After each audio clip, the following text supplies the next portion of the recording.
Introduction. According to Webster's dictionary, to survive means to remain alive or in existence, particularly to live on after the death of others. The fascinating thing about network marketing is that, in many instances, survival, i.e. staying in existence after others leave the business, is precisely what leads to dramatic wealth. Attrition is a considerable factor in our business. Yet we have rarely met anyone who has worked steadily in network marketing who doesn't eventually achieve success. And those rare individuals who do not succeed are usually their own worst enemies, constantly reinventing the wheel and complicating the simplest path to prosperity in the history of capitalism. Of course, priorities vary as widely as do people. While some choose network marketing as a means to an end, wealth, others simply enjoy it for its own merits. These folks join multi-level marketing to build their confidence, widen their circle of friends, and feel more productive. And in spite of the fact that they'll never earn huge incomes, you couldn't pry them away from this business with a crowbar. That kind of money was never really their goal, and you'll read many of their stories in this book. In fact, were we to double the number of stories of success, we still couldn't possibly elaborate on all the remarkable benefits to be derived by those who have chosen to participate in this wondrous industry. In network marketing, you persevere or you perish. Quitting is the one sure way to fail. Surviving the first year establishes a new distributor with a good basis for success. Our analysis shows that an estimated 95% of those who survive 10 years in network marketing become wealthy beyond their wildest expectations. These survivors have achieved either staggering financial rewards and/or total time freedom, that is, having all the free time to do the things that really matter to you with the people you love most. At this particular time in history, when traditional business offers so little security, network distribution is literally the last bastion of free enterprise. It's a system in which common people can invest a small sum and, through sheer tenacity and determination, rise to staggering levels of financial reward and personal freedom. It's a field devoid of the pitfalls of traditional business. Payroll, employee benefit costs, advertising, overhead, bookkeeping, and accounts receivable. Network marketing has an entirely different set of entrapments of its own. But once understood, these problems are easily overcome. We believe success is critically dependent on awareness from the very beginning of what these hazards are and how to overcome them. Hence this book. The network marketing industry traces its roots to the 1940s, when Nutrilite Products Incorporated launched the sale of food supplement products, and 10 years later, Amway introduced the sale of household products. Over the past 50 years, the industry has matured into a legitimate and efficient channel of distribution, ideally suited for the next wave about to break in the world of business. All we can say is thanks to Rich DeVos and Jay Van Andel for having the vision to pioneer this industry. Network marketing annual sales are nearing $20 billion in the United States alone, being moved by an estimated 8 million people. Worldwide, more than $100 billion of a broad spectrum of products and services are being sold by an estimated 30 million independent network marketers. And keep in mind that we are still a very young industry with an expansive, promising future. Several studies have predicted that a third of all goods and services will be moved via network marketing in Western nations shortly after the turn of the century, and this could be as high as 50% in developing nations by the year 2110. Historically, the industry has been product-driven, selling from the traditional categories of personal care, vitamin/nutritional supplementation, home and family care, leisure, and educational products. Starting in the 1980s, services became a growing component, particularly in the deregulated telecommunications industry. Other services have included credit cards, financial services, insurance, prepaid legal services, travel, self-development, and motivational programming. With the forthcoming deregulation of the public utilities industries between 1998 and 2002, Network marketing companies are positioning themselves to enter this market as well. The evolving maturity of our industry is clearly demonstrated by the 20 network marketing companies now traded publicly on NASDAQ and the New York Stock Exchange, and many others are preparing to go public. In order to file an initial public offering, IPO, companies must establish standardized accounting procedures and be open to Securities and Exchange Commission, SEC, scrutiny and control. Therefore, those companies that do go public must establish and maintain high standards of business practices, which elevates the character of the entire network marketing community. Investors' response to the publicly traded network marketing companies has been outstanding. Upline Magazine, an industry trade publication, maintains an Upline Index that tracks the financial performance of these public network marketing companies. In 1996, this index showed an increase in stock market value for the industry of more than 63%, as compared to the Dow Jones Industrial Average increase of only 33% and the Standard & Poor's 500 index increase of 34%. This nearly twofold gain of the network marketing industry over traditional corporations has created considerable excitement among savvy investors. The average person needs as little as $200 or $300 to get started in network marketing. Included in this figure is the purchase of some widely accepted products or services to be personally used and shared with others. Our industry is based on simple word-of-mouth recommendation of products and services. Distribution moves directly from the producer to the consumer, which cuts out all the intermediate agents and dealers who have nothing to do with production or consumption. As goods are distributed, the network marketer then receives compensation equal to the advertising budget of most large corporations. We've all known for years that word of mouth is the best form of advertising. Therefore, should it not also be the most lucrative? We have recorded a couple of dozen audio tapes during our collective 20 years in network marketing, and the one that is still the most requested is entitled, "If MLM is so great, why am I so depressed?" We think the reason people enjoy that tape is because we dared to tell the truth about the pitfalls in this industry. We admitted that, in spite of our success, we both considered quitting many times during those first years. Unfortunately, many people heard that audio tape far too late in their network marketing careers, and while they enjoyed a good chuckle because they could identify with our admitted first-year problems, most had already lost their upstart enthusiasm so necessary for success. And once people lose the drive and enthusiasm to carry them through the tough months, once that excitement is gone, in many cases, so too is the chance to achieve dramatic wealth. There is an often quoted adage in this business. It's much easier to give birth to a new distributor than it is to resurrect a dead one. And yet, as the stories poured into our Swiss chalet from across the Atlantic, we realized that this book may indeed resurrect thousands of discouraged network marketers once they read some of the truthful anecdotes shared by so many legends of this industry.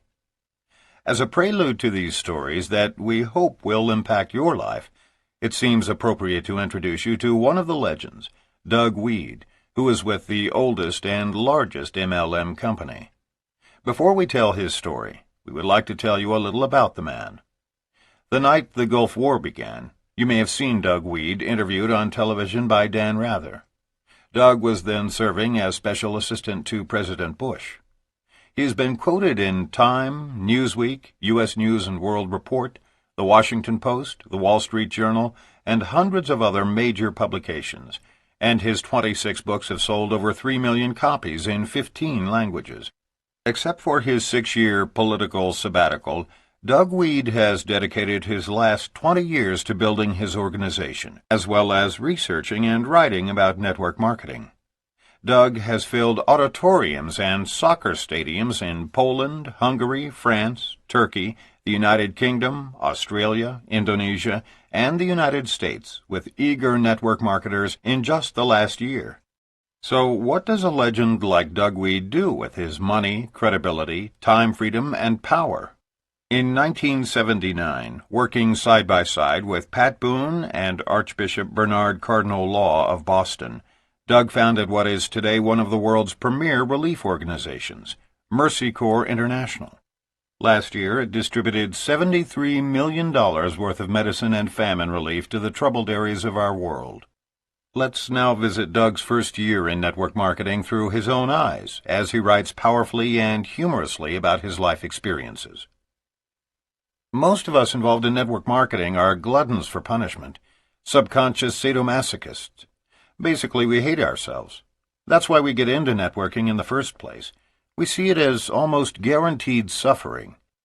I need this. This will really make me feel bad, which I so richly deserve. Wouldn't you know that I would end up successful, making money, traveling the world, meeting presidents, feeding the hungry? See? For me, nothing happens the way it's supposed to. I can't even fail right. In that sense, my early anticipated struggles in network marketing were a disappointment. I had no problem with rejection. I enjoyed every one of them. I was much quicker to respect and identify with the people who turned me down than those rare prospects whom I was actually able to recruit. Each rejection was only positive reaffirmation of my own negative self-image. Likewise, going without food or sleep or money was only what I deserved for making such an arrogant assumption that I could survive in network marketing dreamland. No, for me, the very real problem was not physical at all. It wasn't money, it wasn't people, it wasn't product, and it wasn't time.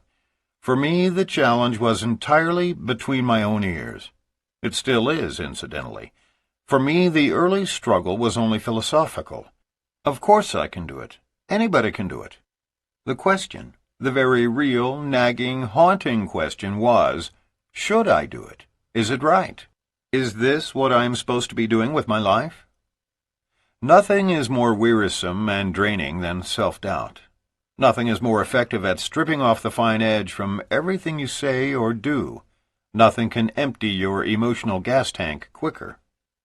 In that sense, for the first time in my life, I had met my match. Network marketing, which we see as such a sensitive machine, easily influenced my attitudes, was not a bit impressed with my emotional and psychological drama.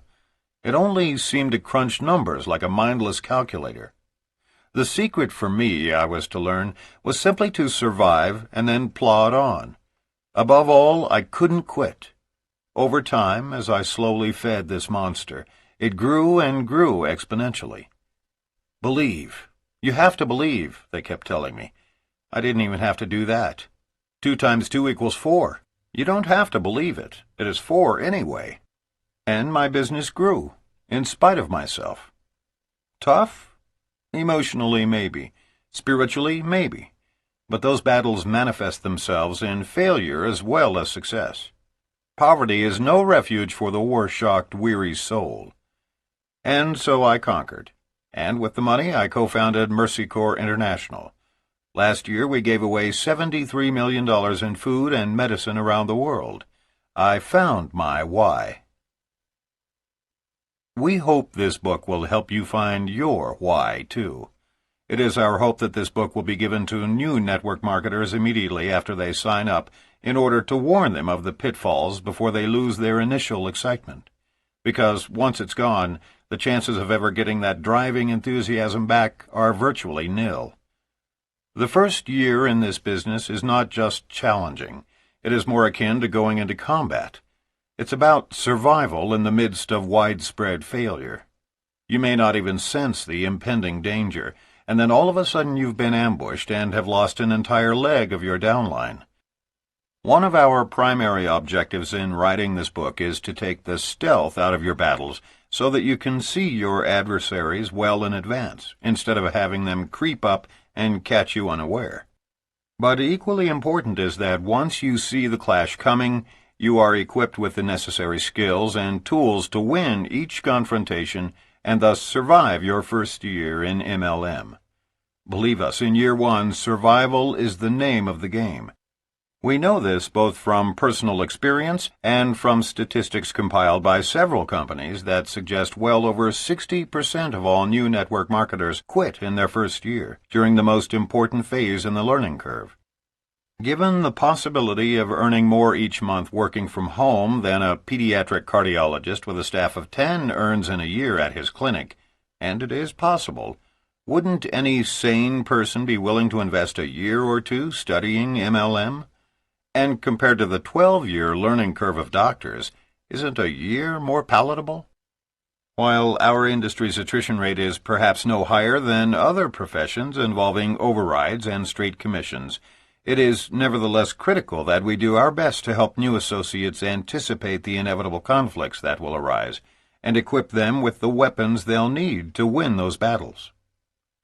It has been suggested that every great MLMer was a lousy MLMer first, and we concur. Unfortunately, it's a fact of life that when any of us first begin a new endeavor, we are, at least initially, vulnerable novices. Although the educational process in network marketing is relatively brief, it can be devastating to many new associates. The main reason is quite simple to understand.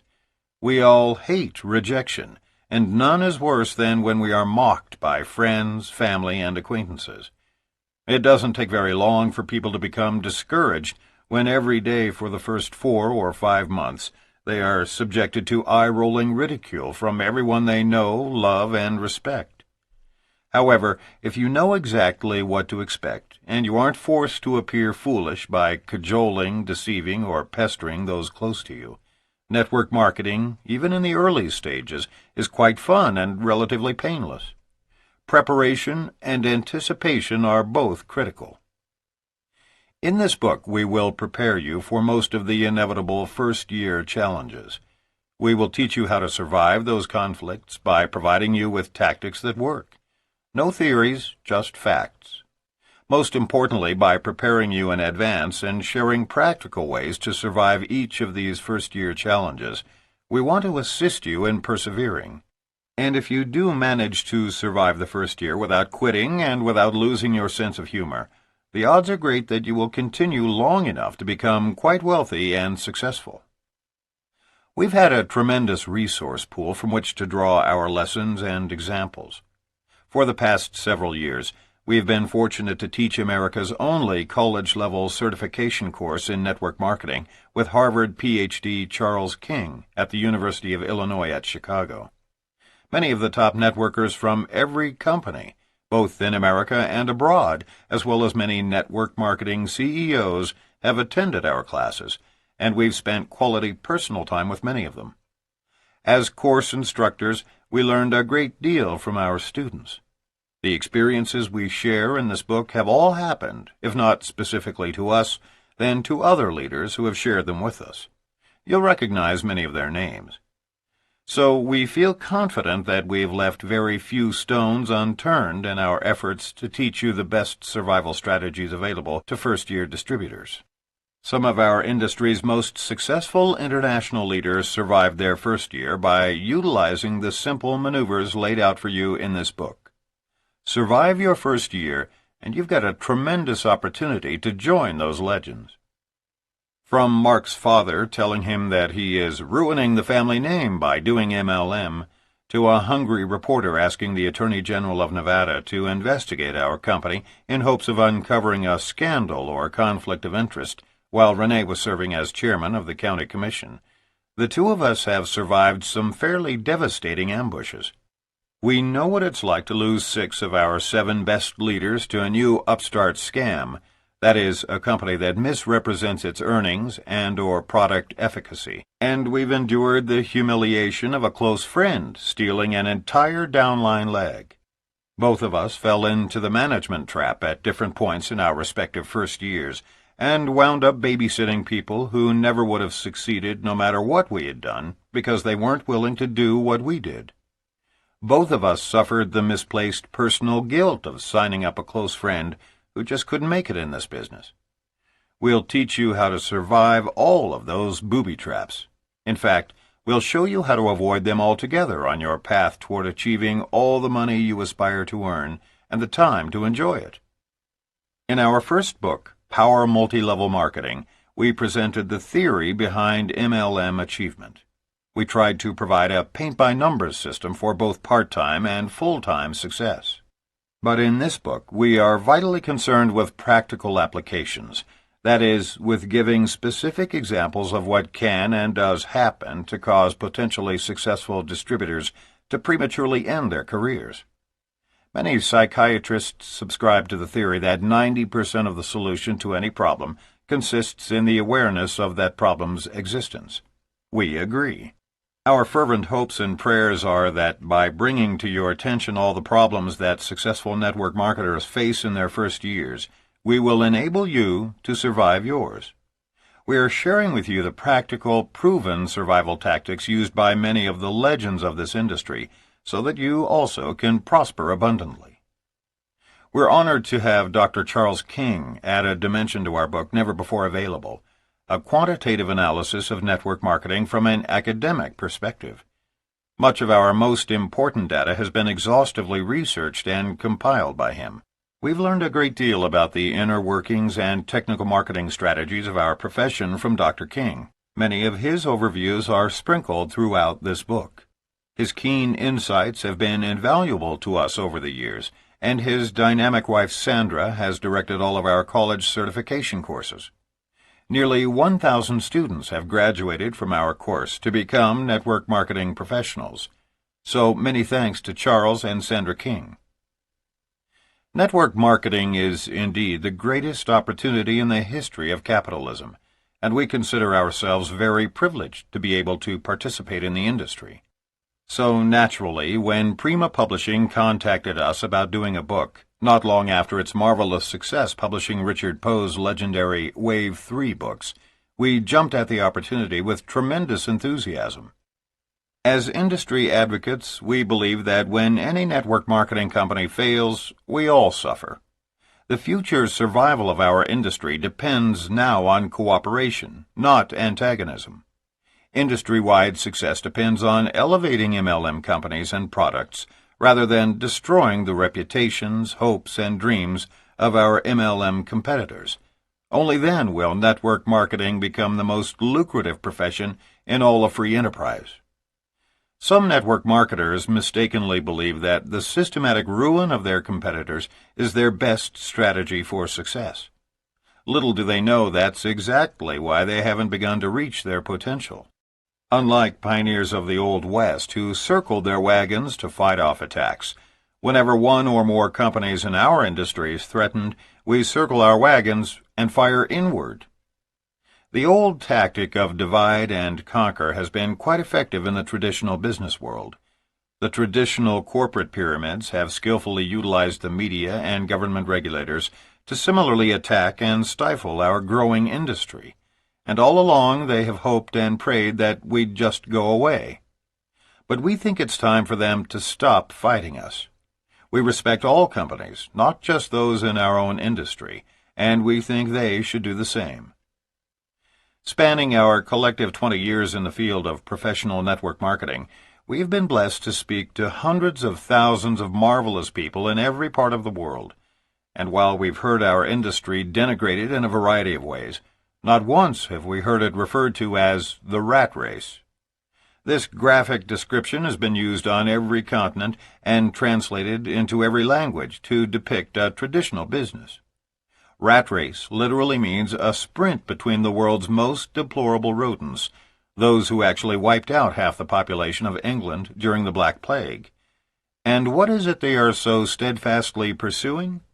Refuse and rotten grain, in a hopeful pursuit to eat enough to see one more day. If for no other reason than to help people avoid that, we feel that this is a book whose time has come, because the human condition should be a joyous flight among eagles, not a frenzied dash among rodents. Betty Carter, formerly Senior Vice President for the Pacific Stock Exchange, recently shared a graphic comparison between the rat race of traditional business and the freedom of network marketing. In her own words, "When traditional business grows, an entire population can be reduced to rats. I moved to Seattle several years ago because of the quality of life. Today, as two corporations expand, the entire city has been forced into a mindless trek for several hours each day. The average speed on major highways has been reduced to 21 miles per hour. Crime and other societal problems are rising dramatically. No one can yet predict the negative ecological impact of the several thousand-person influx each month, but environmentalists are clearly worried. The point is this: when MLM corporations experience explosive growth, thousands of people go home and soar like eagles. When traditional corporations explode, people from all over the world assume the posture of rats and take to the streets. Thank God network marketing has given me the freedom to run errands during the times when others are confined to their little cubicles, but it will just be a matter of time before I have to look elsewhere for tranquility. We feel we have an awesome responsibility to educate as many people as possible to the fact that they need no longer participate in the god-awful stress of traditional linear business. We wholeheartedly agree with Art Williams, the author of All You Can Do, when he suggests that we should all become crusaders in an effort to save the masses, at least those who will listen, from their headlong pursuit into 80-hour weeks, mediocre incomes, and stress-induced coronaries. Because the American dream has become a nightmare for so many, and because network distribution is such a viable alternative to more traditional business professions, it is incumbent upon those of us who have reaped so much from this industry to begin to sow seeds for others. The book you are now holding in your hands is the Ultimate Survivor's Manual. Thanks to the hundreds of unselfish leaders from diverse and numerous companies who rose to the occasion by contributing their stories, you will learn how to dramatically alter your life. Knowing full well that they would be educating their competitors, they all dared to tell the unadulterated truth about how to succeed in our industry. That kind of unselfishness alone makes us proud to call ourselves network marketers. If only this book had been written a decade ago, we might not have had to witness the unnecessarily hasty retreat of so many dynamic people from our industry who were simply unprepared for the first year's battles. Because of this book, you won't have to endure the same unnecessary losses we did. And there is one promise we will make to you without reservation. There will be times when your eyes will well up with tears, or you'll laugh so hard at some of these legends' anecdotes about their early challenges that, like us, you will have to put the book down until you can wipe the mist from your eyes. These stories are commensurate with ushering in a new industry. We believe the next decade will bring a noticeable decline in these types of challenges, as new technology and distribution channels make way for network marketing in our world. We received countless illustrations and anecdotes, all of which were heartwarming and inspiring. We regret that, due to editorial restrictions, we were unable to include each and every narrative. We want to offer a special thanks to those legends of network marketing who, by sharing their stories, did something unprecedented in business. They dared to admit, after becoming legends, their innermost vulnerabilities and bouts with anxiety and depression, so that millions of others, including their own competitors, might be inspired to exit the 40-year plan and share in the American dream. Enjoy, and whatever else you do in the first year, just don't quit, because surviving is synonymous with thriving in our industry. Mark Yarnell and Rene Reid Yarnell, Gstaad, Switzerland.